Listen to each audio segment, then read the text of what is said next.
Bonjour mes frères et sœurs, j'espère que chacun d'entre nous s'est bien réveillé par la main puissante du Seigneur. Nous voici encore sur la plateforme Pain de Vie pour notre méditation du jour. Avant vraiment d'y entrer, nous allons rapidement nous chauffer un peu dans la louange. Que le Seigneur nous bénisse et que sa puissante main soit notre partage. Et on y va.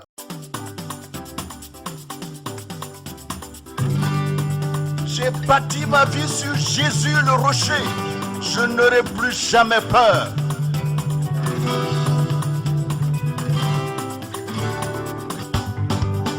J'ai bâti sur le rocher. Quand viendra la tempête, ma maison résistera.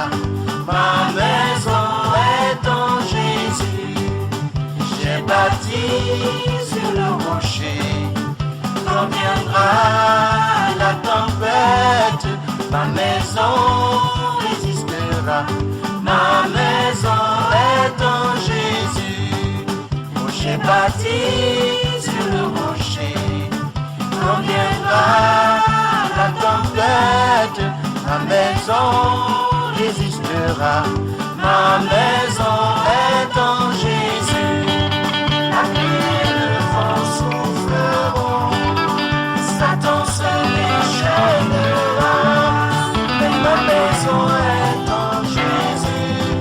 Je n'aurai jamais peur. La pluie et le vent souffleront. Satan se déchaînera, mais ma maison est en Jésus. Je n'aurai jamais peur. La pluie et le vent souffleront. Satan se déchaînera, mais ma maison est en Jésus. Je n'aurai jamais peur. Je n'aurai jamais peur. Je n'aurai jamais peur. Je n'aurai jamais peur. Je n'aurai jamais peur.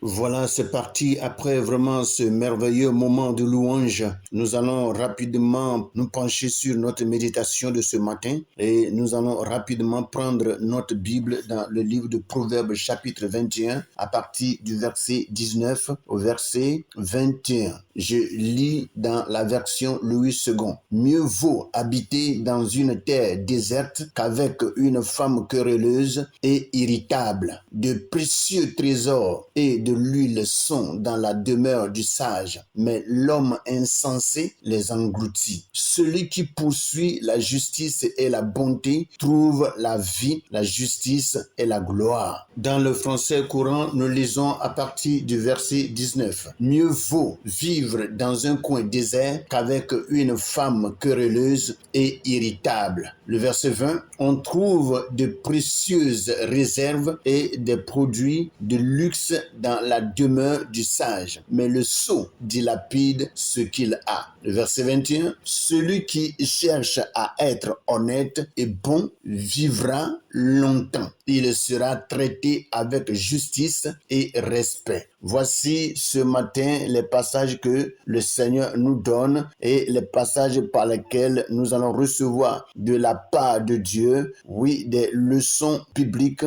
pour la continuité dans la marche avec notre Seigneur Jésus-Christ de Nazareth. Et comme nous y sommes, il est dit que mieux vaut habiter dans une terre déserte qu'avec une femme querelleuse et irritable. Pour vraiment ce passage, j'en avais parlé tout récemment, parlant vraiment d'une femme querelleuse et j'ai donné beaucoup de détails là-dessus. C'est pour dire en réalité que lorsque vraiment on est dans une famille, dans un foyer avec une femme querelleuse, il peut jamais vraiment avoir la paix. Or, Dieu a permis à ce que nous vivons dans une famille pour que nous puissions vivre en paix et nous nous entraider, nous soutenir les uns les autres. Mais s'il va avoir une femme dans le foyer qui vraiment va être une femme querelleuse, c'est une femme qui va perturber la joie, la tranquillité de tout un chacun. Et cela ne permettra pas vraiment à la famille de bénéficier de la grâce que Dieu lui a réservée. Et c'est pour cela, comme nous sommes en train de le lire, il est dit, mieux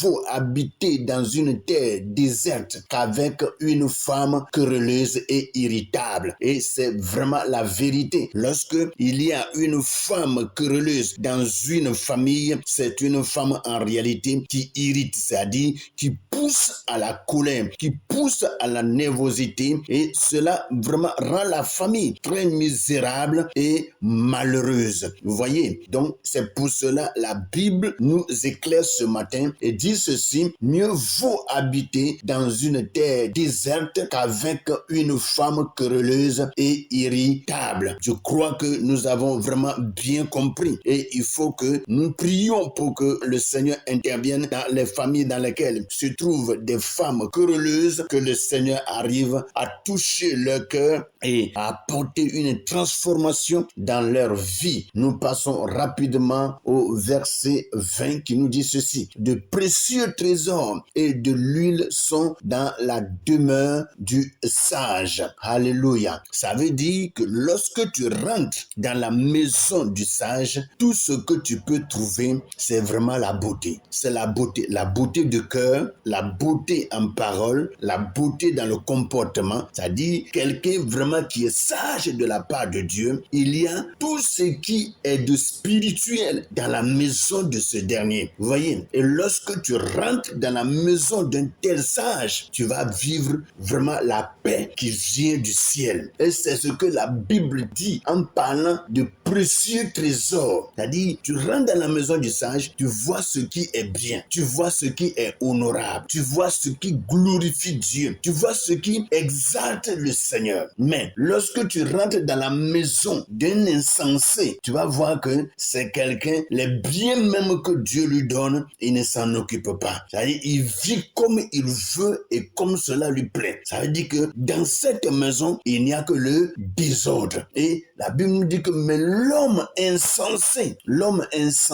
les engloutit. C'est-à-dire l'homme insensé les dilapide. L'homme insensé vraiment détruit la valeur de tout ce que Dieu lui a donné de bien. Et quand on parle d'un insensé, on parle de quelqu'un qui manque de bon sens, quelqu'un qui manque de prudence, quelqu'un qui agit à l'encontre de ce qui serait raisonnable. Quelqu'un comme ça, on l'appelle un insensé. C'est de ce genre de personnes dont le Seigneur nous parle ici. Il dit, de précieux trésors et de l'huile sont dans la demeure du sage, mais l'homme insensé les engloutit. C'est-à-dire, il est dilapide, il fait de cela ce qu'il veut et n'accorde pas trop d'importance. Vous voyez, mais quand tu rentres dans la maison de quelqu'un qui est sage, quelqu'un à qui Dieu a donné des dons, c'est-à-dire, il fait en sorte que ces dons puissent lui être profitables. Profitable à lui-même, profitable à sa femme et profitable à ses enfants. Vous voyez, et quand tu rentres dans la maison, tu as envie de rester dans cette maison, tu as envie de demeurer dans cette maison, tu as envie de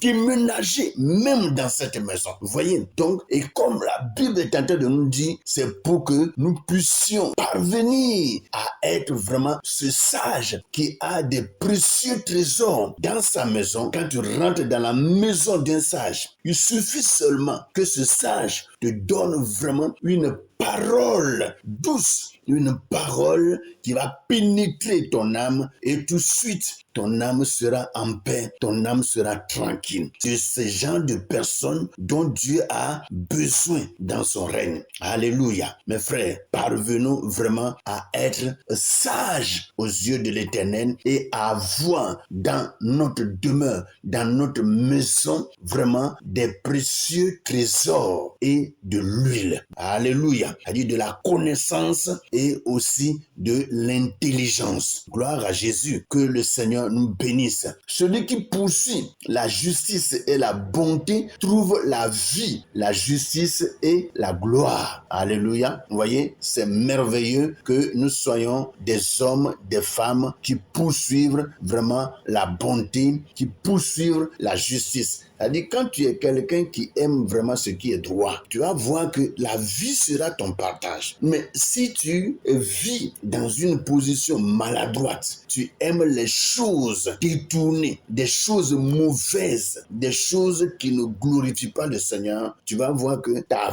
vie ne sera pas longue. Vous voyez? Et le français courant nous dit quoi? Nous allons lire le même passage rapidement dans le français courant qui nous dit ceci. Il dit, celui qui cherche à être honnête et bon vivra longtemps. Celui qui cherche à être honnête et bon vivra longtemps. Il sera traité avec justice et respect. Alléluia. Il sera traité avec justice et respect. Parce que quoi? Parce que il est quelqu'un qui cherche à être honnête. C'est quelqu'un qui cherche l'honnêteté. Et c'est quelqu'un en qui se trouve ce que nous appelons la bonté. C'est-à-dire, il manifeste la bonté. Et comme il manifeste la bonté, tout ce que Dieu lui accorde, c'est une longue vie. Aujourd'hui, nous voulons vivre longtemps, mais nous sommes trop méchants. Et à cause vraiment de cette méchanceté en nous, aujourd'hui, là, l'homme ne vit plus longtemps. Vous voyez, même nos parents qui ont vécu avant nous vivent plus longtemps que nous qui sommes aujourd'hui jeunes. Mais regardez vraiment dans les temps passés, dans les temps anciens, nos parents qui ont vécu, regardez comment ils ont vécu, regardez comment Dieu leur accorde longue vie. Mais aujourd'hui, des gens meurent 45 ans, 40 ans, 35 ans, même 15 ans, 20 ans. Vous voyez, à cause de la méchanceté. Non, parvenons vraiment à chercher à vivre dans l'honnêteté et à être bon. Et si vraiment nous parvenons à être honnêtes, à être bons, nous allons vraiment vivre longtemps, comme la Bible nous le dit. Et partout où tu iras, on te traitera avec justice et respect. Mes frères et sœurs, voici ce que le Seigneur nous dit ce matin. Et si nous pouvons vraiment plonger nos regards davantage dans ces paroles, Dieu va encore beaucoup nous enseigner. Ne vous cantonnez pas seulement sur ce que je dis, mais plongez vos regards, méditez profondément ces saintes écritures et laissez Dieu vous instruire. Dieu nourrit votre âme. Dans le nom puissant de Jésus, que la gloire, la paix, la puissance et l'autorité du Seigneur soient votre partage. Passez une bonne et merveilleuse journée avec le Seigneur Jésus. Amen.